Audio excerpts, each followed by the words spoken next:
Hello everybody. Today's review is going to be of Mortal Kombat 2, which I went to see in theaters on Friday, and I really enjoyed it. Now, it's killing it in the box office so far, and I believe the third one was already announced uh, before this, possibly even before the second one was even released in theaters. So I think they already knew that the movie was going to do well, and it's not like they didn't have enough marketing for it and so on and so forth. But yeah, just crazy that there's always already going to be a third one written. And because I went to see this in theaters, it wasn't like I was at home writing notes about the movie. But again, this one was kind of a pretty easy one to follow, like the tournament type setup that they had. So it was almost like you were watching the video game in real time, which was pretty cool. So I gave this movie 9 out of 10. I feel like it was very deserving of that. Now, there were certain parts that were cheesy for sure, but I feel like it was like the right amount of cheesiness for the characters that were meant to be that. Like they were meant to be that way or played that way, right? So we'll go over the cast list first before we get into anything else. So Adeline Rudolph, who played Katana, again, so we had quite a few new characters as well as obviously some returning ones from the first movie. I guess I should have said that before I started reading, but that's okay. Carl Urban, who plays Johnny Cage. Martin Ford, who played Shao Kahn. Toddy Gabriel, who played Jade. Jessica McNamee, who played Sonya Blade. Makad Brooks, who played Jax Briggs. Lida Lin, who played Liu Kang, or Liu Kang. Liu Kang? Liu Kang. Josh Lawson, who played Kano.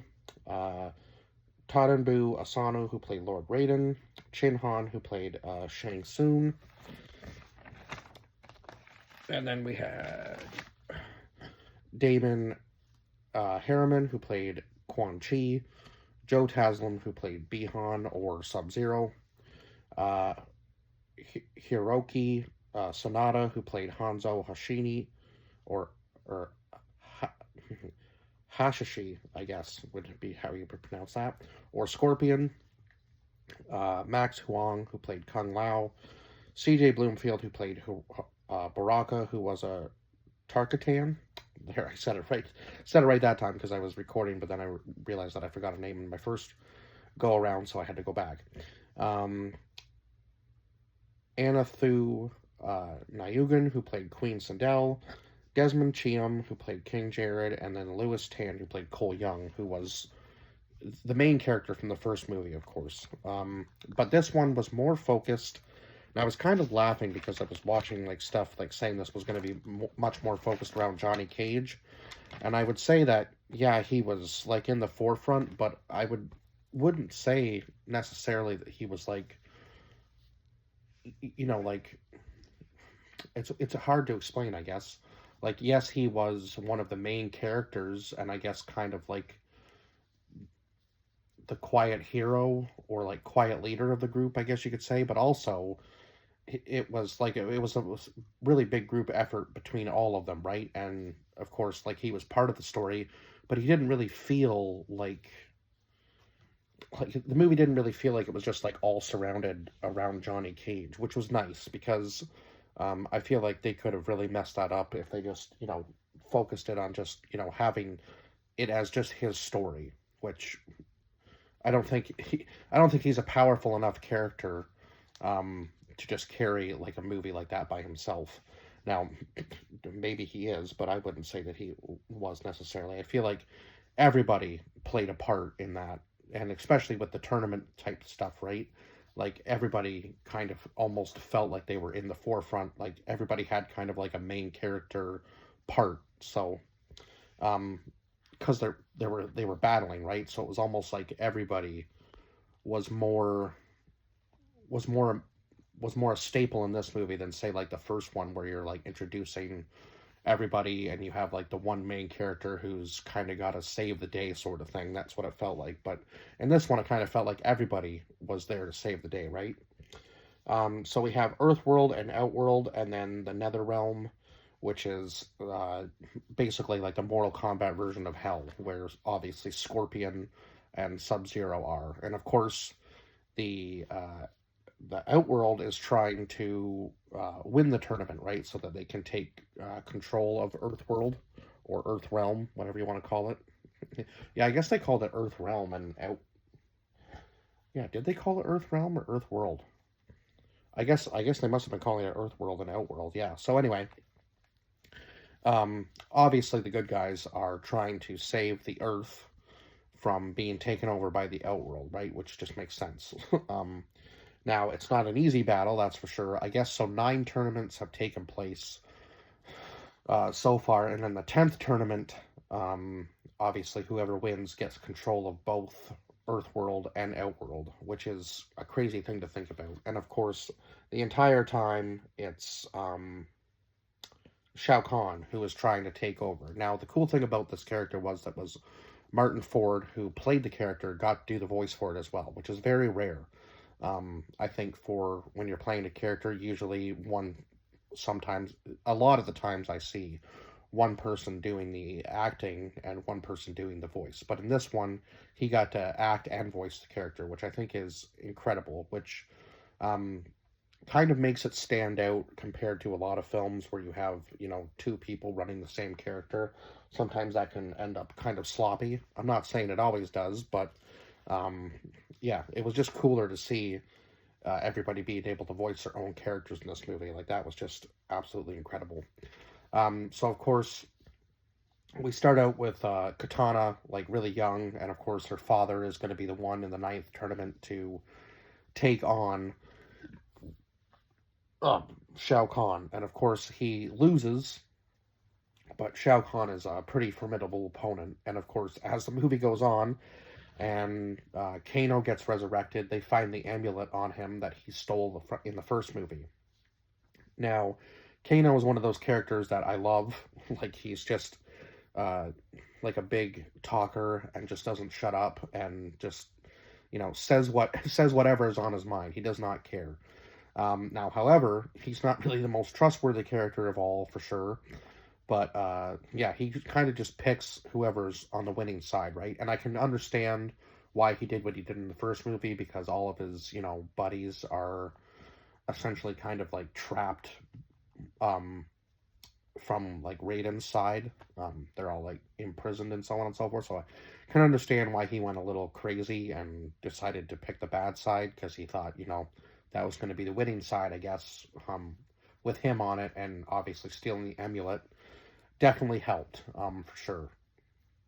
Because yeah, you have all of the people who are able to like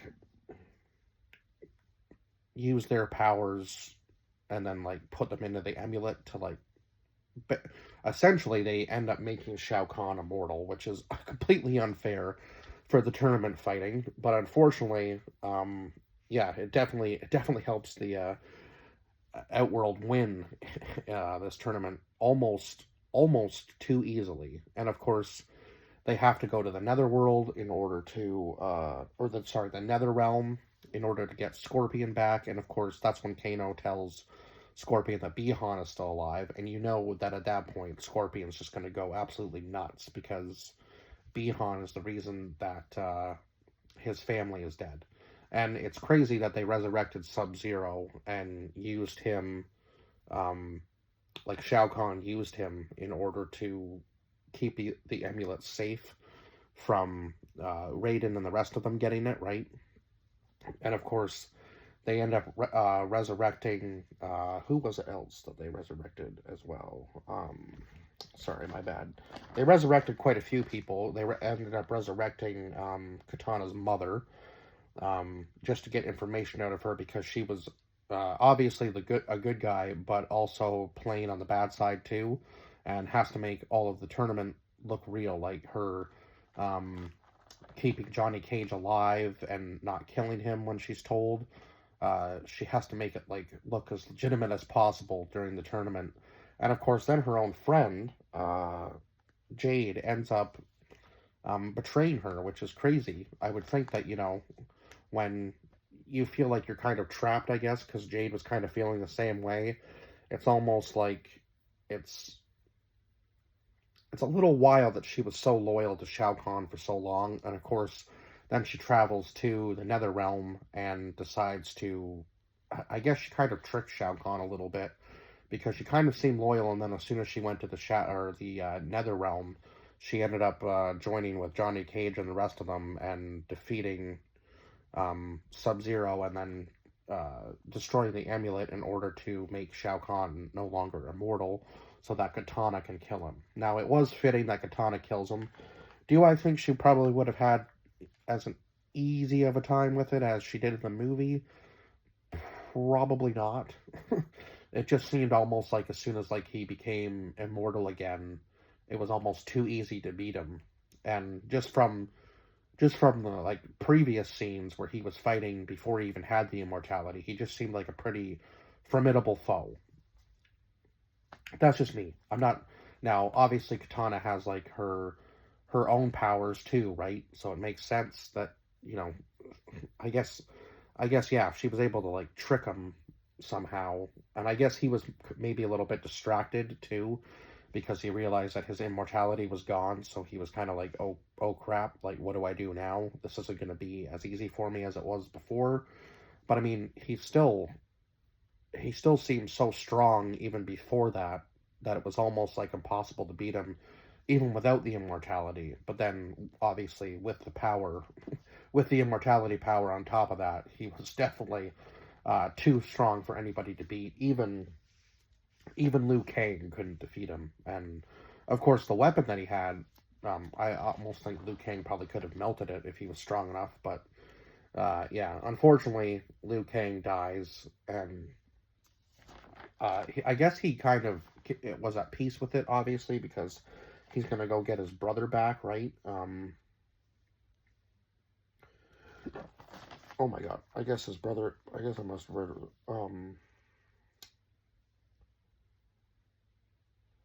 Where did I write? Oh my God, where is it? Where is it? Where is it? Where is it? Oh yeah, Kung Lao. So Kung Lao and Liu Kang are, I believe they're brothers, right? Like I believe they're brothers. Anyway, so yeah, that fight scene was probably one of the best between the two of them. And I love using Kung Lao in the Mortal Kombat games.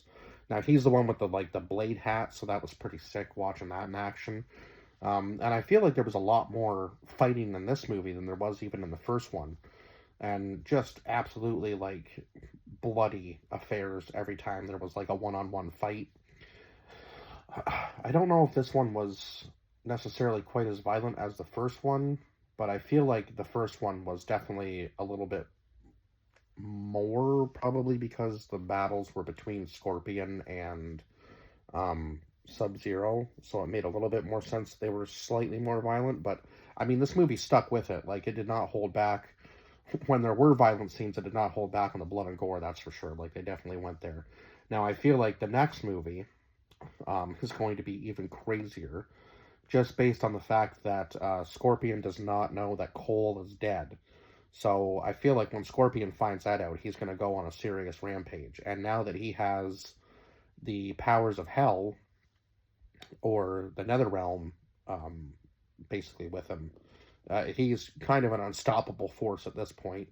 And I mean, even Sub-Zero is deadly with the shadow powers too, right? So yeah, just absolutely crazy between the two of them. Now I feel like there's probably going to be a battle between the two of them in the third movie. I'm not exactly sure how they're going to resurrect Sub-Zero again, but I mean, there's always a way, right? There's always going to be a way to uh, get him resurrected and have them have a fight. But I feel like Scorpion is going to go on a pretty serious rampage when he finds out his ancestor died at the hands of Shao Kahn. Now, Shao Kahn is obviously dead at this point. I don't think he's coming back anytime soon, but I mean, there's enough characters still out there to resurrect him even too, so who knows what could happen in the third movie. But I am super pumped to see where they take the story, especially now that Johnny Cage is going to be like a character in the movie too. And obviously we kind of get the sense that they're going to save all of their friends, right? Like Sonya, Kano is teaming up with them. She even makes the joke at the end of the movie, like, after we save our friends, let's kill Kano. So she clearly does not still trust him, which is reasonable, right? Now, some of the funniest scenes, obviously, were with Johnny Cage, right, in this movie, where he's, like, doing the whole Hollywood acting thing, And now he was a fighter in the past, so he has skills. I guess he feels like he's a little washed up now at this point, so it's kind of crazy to think about. But yeah, he seems like he's kind of like a little bit older in this movie, so he's, when they call upon him to enter this competition, he's like, no. Like, he doesn't want any part of it, especially when he finds out that it's going, like, a fight to the death, right? Like, he didn't sign up for that kind of thing. He's hoping that it's, like, kind of like a fever dream in a sense, and that he'll just wake up from this, but he gets called upon to fight in the tournament regardless, like, whether he wants to or not, he's already been chosen, right? So it's not really up to him if he fights or not. Now, of course, when they go to meet Baraka, that was one of the funniest scenes. Like him trying to get Liu Kang all like hyped up to fight him, and then like basically calling out Baraka for not wanting to take on the challenge, and then ending up having to fight him himself. I don't think Johnny Cage was thinking that was going to be the thing that happened, but yeah, he ended up having to fight him himself, and then they end up becoming friends because Baraka had never seen fighting like that, I guess, before. So just an absolutely wild thing to have happen. And then, of course, Johnny says, I'll come back and train you in my ways, and he fulfills that promise. Now, you would think that once the tournament was over, and Johnny had kind of somewhat helped save the day with breaking the amulet and all that, and making sure Shao Kahn was no longer immortal, that he was just going to go back home. But he decides to stick around. So yeah, there's going to be a third movie, and I feel like it's going to be super bloody. And I feel like Scorpion is probably going to be a pretty big staple in the third movie. I just feel like, yeah, that's probably what's going to happen. I was super pumped with that whole scene in the Nether Realm where him and Sub-Zero were fighting, because yeah, it's just awesome to see the two of them always have a battle. So yeah, I don't think it'd be Mortal Kombat without Scorpion and Sub-Zero for sure. They're like the two probably biggest characters in the franchise, I would have to say. So yeah, it's going to be super exciting to see where they take the story, because there's so many different directions I guess they could take it. But yeah, I just feel like Scorpion should probably be like a main character in the third movie for sure, and they should definitely make sure that he knows Cole is dead and he just goes after everybody. Like there's nobody is safe, sort of thing. When Scorpion finds out, that's where I would take it anyway. So yeah, the good guys and the bad guys are gonna have to like somehow defeat Scorpion together. Be a weird take, but I feel like he's just gonna go berserk when he finds out that his ancestor has been killed, right? It would just make sense. But anyhow, I think that's all I can touch on for at least story-wise. But yeah, one of the things I did really notice in this movie was the set designs. Yeah, the sets were absolutely insane. I don't know how they built some of them, but yeah, whether some of it was CGI or not, but a lot of it looked like it was legitimately built. So yeah, I was just like blown away by some of the set designs for sure. And I feel like, this movie does it really well, where it makes you feel like you're there with the people. So yeah, and the set has to be good for that too, right? Like the set design has to make you feel like you're in that world, and I thought they did a really good job of it in this movie. So yeah, that's why I'm giving like obviously a little bit of cheesiness with the story, but that's to be it's kind of a given, right? When Johnny is on screen, it kind of makes sense for it to be a little bit cheesy. Now it wasn't like overly cheesy, right? Like it was just like the right amount, like sprinkled in there. And obviously the humor made the character, right? So yeah, it was just an all around good movie, and that's why I'm giving it a 9 out of 10. So yeah, I guess I will see you guys in the next review. Bye bye for now.